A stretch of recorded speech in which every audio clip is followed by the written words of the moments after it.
Study with Sanjeev sir YouTube channel पर आपका हार्दिक अभिनंदन है।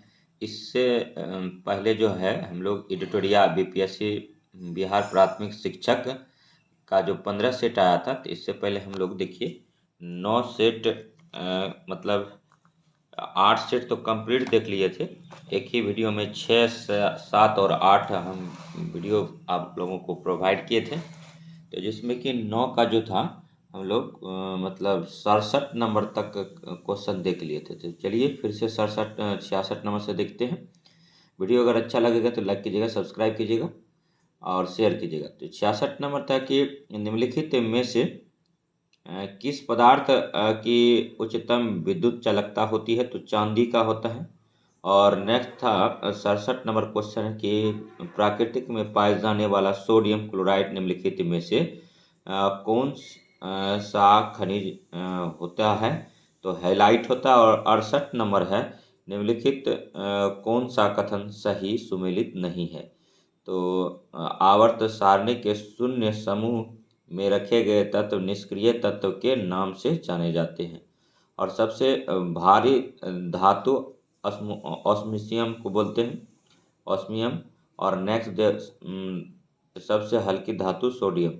तो देखिए कौन सा कथन सही सुमेलित नहीं था, तो सबसे हल्की धातु सोडियम नहीं होता है। ठीक है, कमेंट कीजिए आप लोग कि सबसे हल्की धातु कौन होता है। और नेक्स्ट देखिए 69 नंबर क्वेश्चन है, निम्नलिखित में से मूर्खों का सोना कहा जाता है, तो आयरन पायराइड्स कहा जाता है।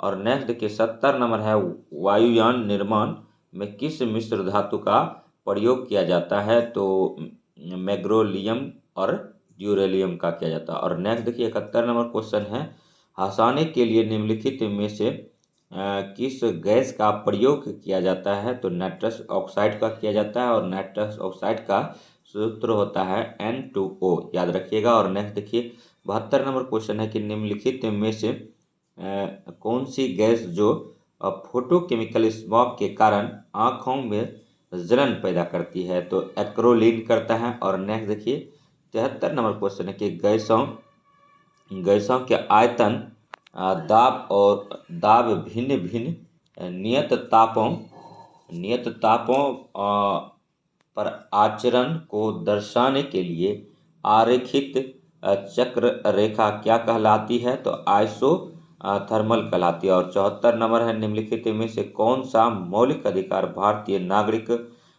को प्राप्त है, गैर भारतीय नागरिक को प्राप्त नहीं है, तो पहला विचार एवं अभिव्यक्ति, दूसरा जो है शांतिपूर्ण सम्मेलन, और तीसरा अल्पसंख्यकों के अधिकार। तो नेक्स्ट जो है 75 नंबर क्वेश्चन पर आ गए हैं। सभी क्वेश्चन अति महत्वपूर्ण है। अगर वीडियो अच्छा लगे तो लाइक कीजिए, सब्सक्राइब कीजिए और शेयर कीजिए चैनल को। नेक्स्ट देखिए कौन सा संविधान संशोधन अधिनियम संसद के सदस्यों और विधानसभा सदस्यों की आयोग्यता से संबंधित है, तो 52वां संविधान संशोधन अधिनियम।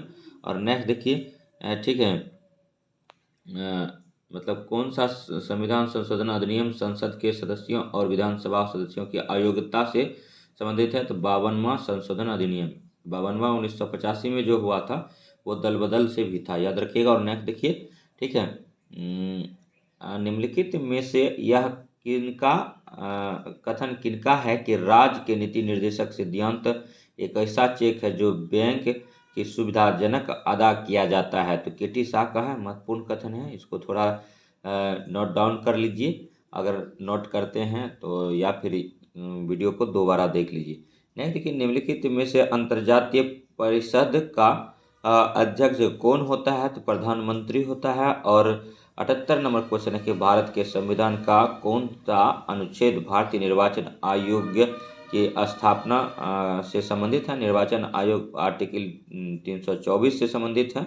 और नेक्स्ट देखिए 79 नंबर क्वेश्चन है कि निम्नलिखित में से भारत के संविधान में 5वीं अनुसूची और 6ठी अनुसूची के उपबंध का संबंध है, तो अनुसूचित जनजातियों के हितों के संरक्षण के लिए। नेक्स्ट 80 नंबर क्वेश्चन है ठीक है कि भारत में सरकार की संसदीय प्रणाली कहाँ से ग्रहण की गई है, तो ब्रिटेन संविधान से लिया गया। और नेक्स्ट 81 नंबर है कि मौलिक अधिकारों के क्रियान्वयन के से संबंधित मुकदमे न्यायालय के किस अधिकार क्षेत्र में आते हैं, तो सर्वोच्च न्यायालय का प्राथमिक क्षेत्राधिकार में आते हैं। और नेक्स्ट 82 नंबर क्वेश्चन पर है, देखिए भारतीय संविधान सभा के सदस्यों का चुनाव कैसे हुआ था?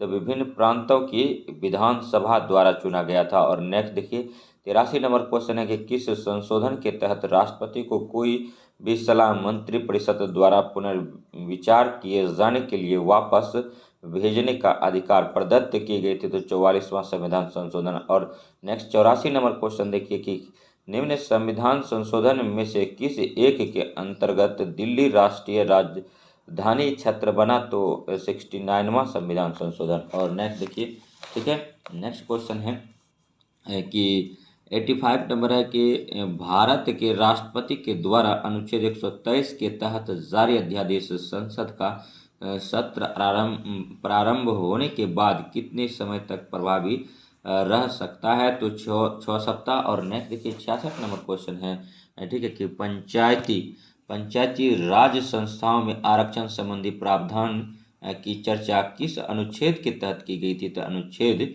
243D याद रखिएगा। और यूके सिन्हा समिति निम्न में से किससे संबंधित है? तो सूक्ष्म लघु एवं मध्यम उद्योग से यूके सिन्हा संबंधित है। यूके सिन्हा समिति सूक्ष्म लघु एवं मध्यम उद्योग से संबंधित है।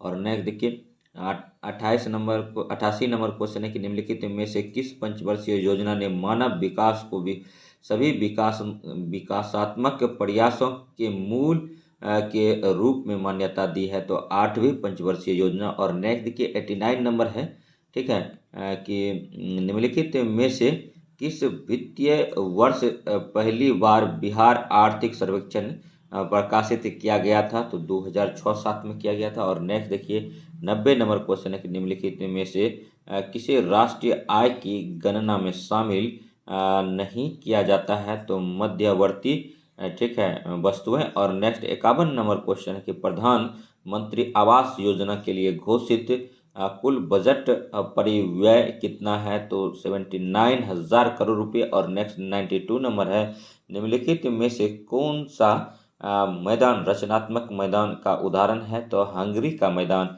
और नेक्स्ट देखिए 93 नंबर क्वेश्चन है कि विश्व के प्रमुख द्वीप समूह के संदर्भ में कौन सा तथ्य गलत है? तो बेफिन द्वीप जो है उत्तरी ध्रुव महासागर में है, मेडागास्कर हिंद महासागर में है, और ग्रीनलैंड आर्कटिक महासागर में। आर्कटिक महासागर का आकार जो है एस आकार का है। तो ये देखिए ब्रिटेन जो है पश्चिमी अटलांटिक महासागर, यही कथन गलत था। और नेक्स्ट देखिए 94 नंबर है, निम्नलिखित में से भाखड़ा नांगल परियोजना किस राज्य की संयुक्त परियोजनाओं में से एक है? तो हरियाणा, राजस्थान और पंजाब। भाखड़ा नांगल परियोजना किस नदी पर है? तो सतलज नदी पर है, याद रखिएगा। और नेक्स्ट देखिएगा, ठीक है, और 95 नंबर क्वेश्चन है कि भारत में पाए जाने वाले गद्दी जनजाति किस राज्य से संबंधित है? तो हिमाचल प्रदेश से। और नेक्स्ट देखिए 96 नंबर है कि भारत के बंदरगाहों का सही क्रम उत्तर से दक्षिण दिशा निम्नलिखित में से क्या है? तो कांडला, हल्दिया, पारादीप और कोची है। और नेक्स्ट देखिए 97 नंबर क्वेश्चन है कि निम्नलिखित में से भारत की सबसे लंबी राष्ट्रीय राजमार्ग कौन सा है? तो राष्ट्रीय राजमार्ग 44 है। अति महत्वपूर्ण क्वेश्चन है, याद कर लीजिए इसको या नोट डाउन कर लीजिए। नेक्स्ट देखिए किस प्रकार की मिट्टी में कार्बनिक पदार्थ की बहुलता होती है? तो काली मिट्टी में होता है। काली मिट्टी जो है विशाल चट्टान के टूटने से बनता है, याद रखिएगा। और काली मिट्टी में कपास की खेती होती है, इसे चोरंजम मिट्टी कहते हैं, इसे रेगुर मिट्टी कहते हैं, और इसे स्वतः जुताई वाली मिट्टी कहते हैं। और काली मिट्टी में कपास की सर्वाधिक खेती होती है। इसका क्षेत्र जो है गुजरात, राजस्थान, मध्य प्रदेश और मतलब महाराष्ट्र का क्षेत्र आता है दोस्तों। और नेक्स्ट जो है 100 नंबर क्वेश्चन देखिए, निम्नलिखित में से भारत का कौन सा पठार भारत की खनिज हृदय भूमि के रूप में जाना जाता है? तो छोटा नागपुर का पठार। और नेक्स्ट देखिए 101 नंबर आ गया था, अब मैथ का क्वेश्चन आ गया था। तो वीडियो कैसा लगा लाइक कीजिए, सब्सक्राइब कीजिए और शेयर कीजिए। तो ये देखिए एक्चुअली में ये जो था ये मतलब प्राथमिक शिक्षक संघ का ये सेट 9 था।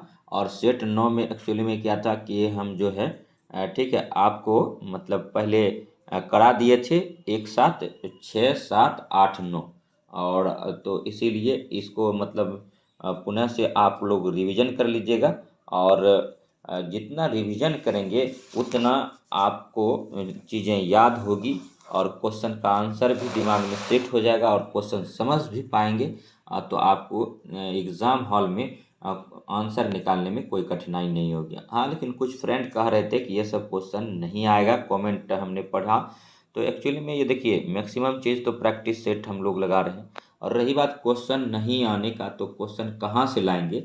आप लोग समझते नहीं हैं चीज़ों को। देखिए, क्वेश्चन क्या होता है ना, इजी क्वेश्चन को मिक्सअप करके वो लोग हार्ड बना देता है। तो अगर आप सब क्वेश्चन का आंसर जान रहे हैं तो क्वेश्चन का कथन और निष्कर्ष पे बनाएगा, तो क्या आप लोग नहीं बना पाएंगे? बना देंगे। लेकिन चीज़ें जितना याद रहेगा, सभी छोटी छोटी चीज़ें से मिलकर बड़ी चीज़ें का निर्माण होता है। आपने शायद लगता है नहीं पढ़ा है, लेकिन ठीक है, वही बात है, आपको समझने की ज़रूरत है। और रही बात टीचर का एग्ज़ाम है, अगर क्वेश्चन बहुत हार्ड करेगा तो क्या मतलब सिलेक्शन जितना सीट है क्या उतना हो पाएगा? और दूसरी बात रही समस्या कि अगर आप लोग बोलिएगा कि नहीं सर यूपीएससी का प्रीवियस ईयर करा दीजिए या फिर यूपीएससी लेवल का क्वेश्चन करा दीजिए, तो उसका भी हम करा सकते हैं। लेकिन क्या फ़ायदा? हम तो चाह रहे हैं कि मैक्सिमम जैसे कि मतलब करा दें। अब जैसे क्या होता है कि अगर क्वेश्चन की प्रकृति हार्ड करता है बीपीएससी, तो मतलब छोटे छोटे क्वेश्चन मिलाकर मैचिंग वाले बना देते हैं, ठीक है। कि जैसे कि मतलब भाखड़ा नंगल परियोजना किस नदी पर है, इसका मैचिंग कीजिए। उसके बाद फिर दे देगा, ठीक है, कि मतलब मान के चलिए मेघना नदी कहाँ बहती है, और उसके बाद फिर दे देगा कि कृष्णा सागर डैम कहाँ है। उसके बाद फिर आपको दे देगा कि किस नदी को बिहार का शोक नदी बोलते हैं, मैचिंग कीजिए। तो इन चारों को एक में मैचिंग दे देगा, तो क्या आप लोग मैचिंग नहीं कर पाएंगे? आराम से मैचिंग कर पाएंगे, ठीक है। उसी तरह से तो आप लोग देखिए पढ़ते रहिए। और एडिटोरिया का मतलब ये सेट था, तो इसीलिए हम सोचे कि मैक्सिमम सेट करा देते हैं। और रही बात तो एनसीईआरटी तो मेन होता ही है किसी भी एग्ज़ाम के लिए। तो हम कहाँ कह रहे हैं कि आप लोग एनसीईआरटी नहीं पढ़िए। एनसीईआरटी अगर टाइम मिलता है आपको, आप पढ़िए। लेकिन अब एनसीईआरटी पढ़ने का टाइम नहीं रहा। अगर आप पहले से पढ़े हुए हैं तो एनसीईआरटी को आप पढ़ सकते हैं। और इसके अलावा और मतलब डरने की बात नहीं है। जो एनसीईआरटी नहीं पढ़े हैं, वो जो चीज़ प्रोवाइड किया जा रहा है, इसी को कम से कम आप लोग याद कर लीजिए, ठीक है। उसके बाद फिर एससीईआरटी भी अगर नहीं पढ़े हैं तो कोई बात नहीं है डरने का, ठीक है, आपका काम हो जाएगा, ठीक है। और अगर हार्ड क्वेश्चन आता भी है 1% अगर मान लें, तो वो सिर्फ हम लोग के लिए नहीं होगा, वो मतलब क्या है कि सभी के लिए होगा। तो कट ऑफ कम जाएगा। और 40% न्यूनतम तो लाने का प्रयास करिए। और कम से कम मैक्सिमम तो हम बोलते हैं कि 70% रखने का क्वेश्चन क्वेश्चन मतलब कीजिए प्रयास। 70% आ जाएगा तो सेफ जोन में हो जाएंगे, चाहे जिस भी कैटेगरी का हो। तो इसीलिए चलिए नेक्स्ट वीडियो में मिलते हैं। पहले तो हम देखिए किसी के बात पर हम काम नहीं करेंगे। सबसे पहले तो हम जो है एडिटोरिया का पूरा फुल जो है ये 15 सेट कराएंगे। इसके बाद फिर किरण प्रकाशन का बचा हुआ उसको कराएंगे। उसके बाद प्लेटफॉर्म का जब से शिक्षक बहाली निकला है 3 वॉल्यूम निकला है, तो एक का तो पूरा हम करा दिए। फिर दूसरा और तीसरा कराएंगे, ठीक है। वॉल्यूम 2 आया है, उससे पहले भी वॉल्यूम 2 आया है, और उससे पहले वॉल्यूम 1 आया था, तो उसको भी कराना है। और क्योंकि रुक्मणी प्रकाशन में एरर बहुत कम मिलता है, और बिहार का 2 ही 3 प्रकाशन जो है अच्छे मतलब क्वेश्चन का कलेक्शन देता है, अच्छा क्वेश्चन का कलेक्शन देता है। एक तो एडिटोरिया देता है, सबसे पहले 1 नंबर पर प्लेटफॉर्म है रुक्मणी प्रकाशन का। दूसरा तो एडिटोरिया देता है। और तीसरा जो है, ठीक है, केबीसी नैनो का अगर आएगा तो उसका हम लोग करा देंगे। तो चलिए, वीडियो अगर अच्छा लगा हो तो लाइक कीजिए, सब्सक्राइब कीजिए और शेयर कीजिए तथा इस प्रकार का वीडियो देखने के लिए हमारे GS study with Sanjeev sir YouTube channel से जुड़े रहिए। तो मिलते हैं नेक्स्ट वीडियो में, तब तक के लिए धन्यवाद। जय हिंद, जय भारत।